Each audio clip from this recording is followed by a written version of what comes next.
I want you to understand that your chihuahua is a disabled wolf and your favorite yellow Chiquita banana is a disabled banana.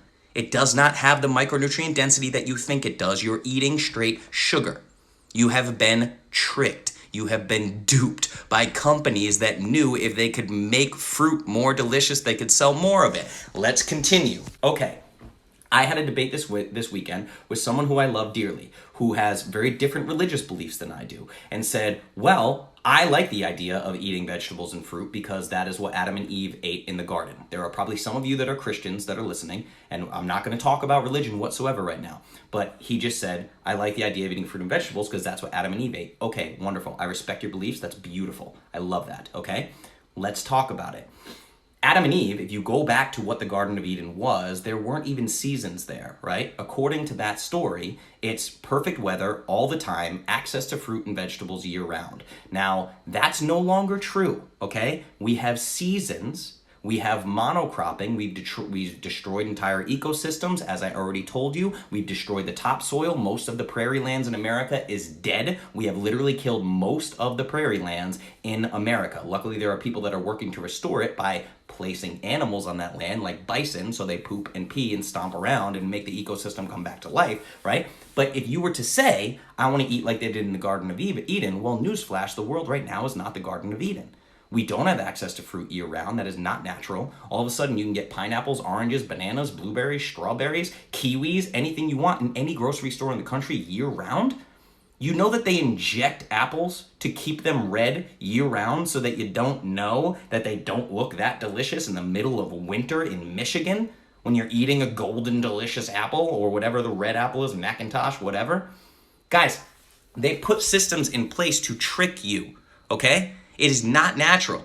If we lived in the Garden of Eden and everything was perfect and the soil nutrient density was perfect, I'd say, yes, go ahead and eat it. But you guys have to understand, we don't see fruits like they exist in nature. We don't see that. It's unbelievable that people can't see through this nonsense, you guys. You've had the wool pulled over your eyes, and I'm trying to help you see the light, okay? Do I think that eating fruits is going to completely derail your health? No, I don't. If you're not eating a standard American diet. But the other trick here is that the standard American diet, people don't realize, is 60% plus refined carbohydrates because they tell us to eat nothing but whole grains, right? You need to eat bread and oats and fruit juice and fruit. It's all sugar, sugar, sugar, sugar. When 60% of the human diet is already sugar and you add fruit to that, you're simply adding more fruit sugar. Fructose. Now, fructose is also processed exclusively in the liver. So let me tell you what happens. It's very, very rare, unless you've fasted for 24 hours plus or have competed in 2 hours of CrossFit or jiu-jitsu or something, that your muscle or liver glycogen stores are going to be depleted. Now, what happens is fruit skips a process in glycolysis. So it's processed exclusively in the liver. It literally skips a step in the citric acid cycle. Goes straight to the liver, processed exclusively in the liver. Now, what happens is, unless your liver glycogen is depleted, if your liver glycogen is depleted, which most people don't actually experience on a regular basis, if your liver glycogen is depleted, then that fructose will be converted to glycogen stored in your liver, and it will replenish your liver glycogen. Fructose isn't used by muscle cells. Okay? This is just standard biochemistry, you guys. It can be with multiple conversions involved, but generally speaking, what will happen is the fructose, fruit sugar, is processed exclusively in the liver, and if your muscle glycogen and liver glycogen is already full, which for most of you it is because you don't engage in glycolytic activity, then that fructose is stored as triglycerides in your liver cells. Layman's terms, non-alcoholic fatty liver disease. When you guys are eating diets of 60% sugar carbohydrates already, and you start adding fructose to the mix, drinking a glass of orange juice with 33 grams of fructose, that's gonna get stored in your liver as triglycerides, as fatty acids attached to glycerol molecules, triglycerides, that gets stored in your liver and it literally causes non-alcoholic fatty liver disease, right? The reason why we know this is happening, because doctors in the past used to tell people they were lying. When adults came in and had non-alcoholic fatty liver disease, they'd say, well, what are you talking about? Like, I don't drink alcohol. It used to just be fatty liver disease and you were an alcoholic. The doctors would tell you you were lying, right to your face. They'd say, you're lying, you're drinking alcohol every day. These poor people are like, are you kidding me? I'm getting called a liar by my doctor? What the hell's going on? Because they didn't understand the metabolism of fructose in the body. So they're telling these adults they're liars. Then what happened? All of a sudden, we have an epidemic of non-alcoholic fatty liver disease in children, in little tiny children, right? Non-alcoholic fatty liver disease in little tiny children. Well, now the doctors can no longer say, excuse me, 7-year-old, you're a liar and you're sneaking alcoholic drinks every day. You are lying to me. You have no discipline and you're an alcoholic. They can't do that anymore, can they? Then and only then were they forced to dig deeper and figure out what the hell was going on. This is how science changes everybody. The assholes with their heads in the sand get proven wrong. That's the only thing that can happen. They have to be faced with irrefutable facts, or those scientists have to die off and new ideas and hypotheses can actually be studied. Because people are so dogmatic, they're so stuck in their ways. It's just insane to me, you guys. This is what we're talking about. So when you look at me and Clovis and you understand the depth of knowledge that I possess and the lengths that I go to research these things on a deep enough level to help you in a meaningful way, anytime you see these haters on my page telling me that what I'm saying is dangerous, telling people that fruit is bad is dangerous, are you kidding me? The bullshit that these people are preaching is dangerous. You got these fitness influencers with 6-packs trying to talk to 250-pound middle-aged women about glycogen replenishment? What are you doing? You're not helping anybody. You dick. Go back to whatever hole you came out of. Go back to Planet Fitness doing your bicep curls. I'm not interested in your horse shit, dude. You're not helping anybody, right? What really lights my fire is mindset.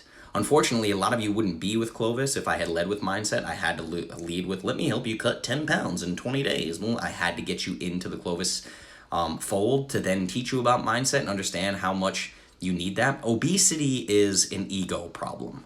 It's a mindset problem. And we really need to talk about that because it's ignored too much.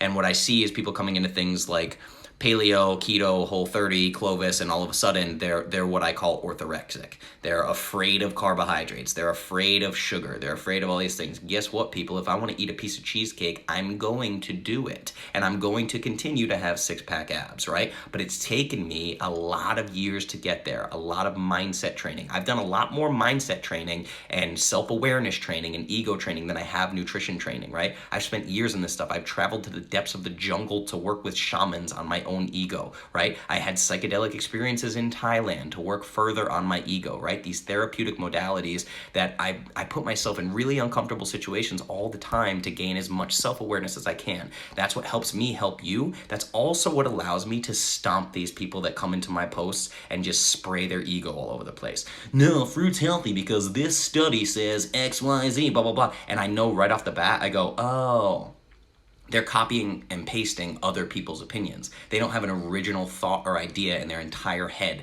In that fixed skull of theirs, they don't have an original idea. They're not willing to go over the research, analyze it, and come up with original thoughts and opinions. They're simply parroting things. It's horrible.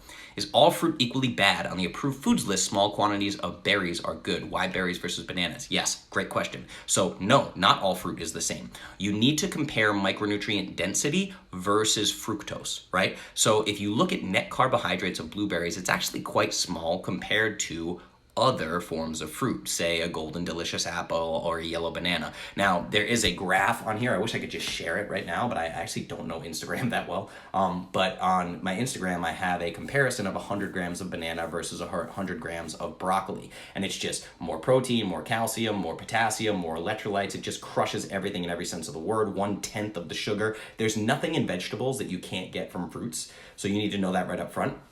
But if I did 100 grams of organic blueberries versus 100 grams of broccoli, that chart would be different. Maybe that's something I can do. Maybe we can make, Eric, maybe we can make multiple graphics with different fruits and compare them. Just take that one that we did with banana and broccoli and just compare these different fruits. Compare blueberries, compare blackberries. Really dark berries are loaded with antioxidants, not just micronutrients, but something called phytonutrients. There are these things called phytonutrients that are really popular in like Ayurvedic medicine.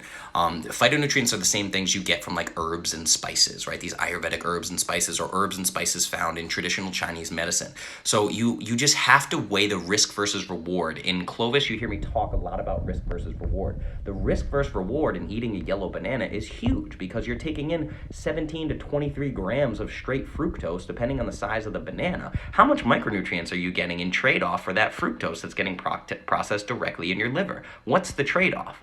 The risk versus reward, right?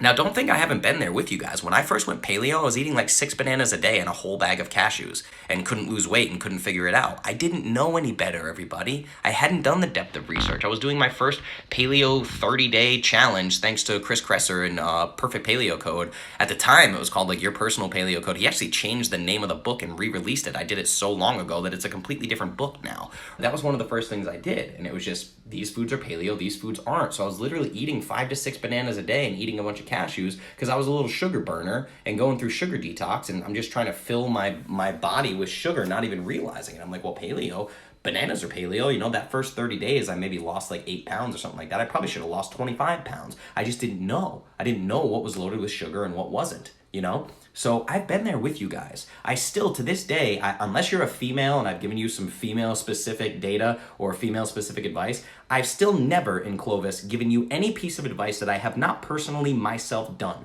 I've never told you to read a book I haven't read. I've never told you to eat a food I haven't eaten. I've never told you to remove a food I haven't removed. I've never told you to do anything that I haven't done. In the fitness world, I've never recommended anything, a fitness move, exercise, protocol, anything that I haven't already done. I've never told you to do extended fasting or intermittent fasting that I haven't already done. There's nothing I've ever recommended to you that I haven't already done. That's extremely rare. Let me tell you this. I know some of the most popular influencers in the entire world, in the world of health and wellness. It is very rare that people only recommend things that they have themselves personally done. I have been a biohacking little guinea pig on myself for years and years and years. I'm about to run another mass gains protocol, right? I experiment to myself all the time. I've never recommended anything to you that I haven't done myself. It's very important that you know that, right? I don't eat fruit, everybody. I went to my dad's house for a family dinner on Sunday, and he made a paleo bread that had blueberries in it. Oh, okay, cool. I ate some paleo bread. Had blueberries in it. Awesome. I'm going to survive, but I don't buy fruit and put it in my house. It's just not something that I do. It's not a regular part of my diet. Guys, you look at my videos online, right? Do you think that I'm a healthy person? Yes, okay, cool. I don't need fruit. It's not a necessity. This idea that we need multiple servings of fruit a day is simply insane for all the reasons that I've outlined here.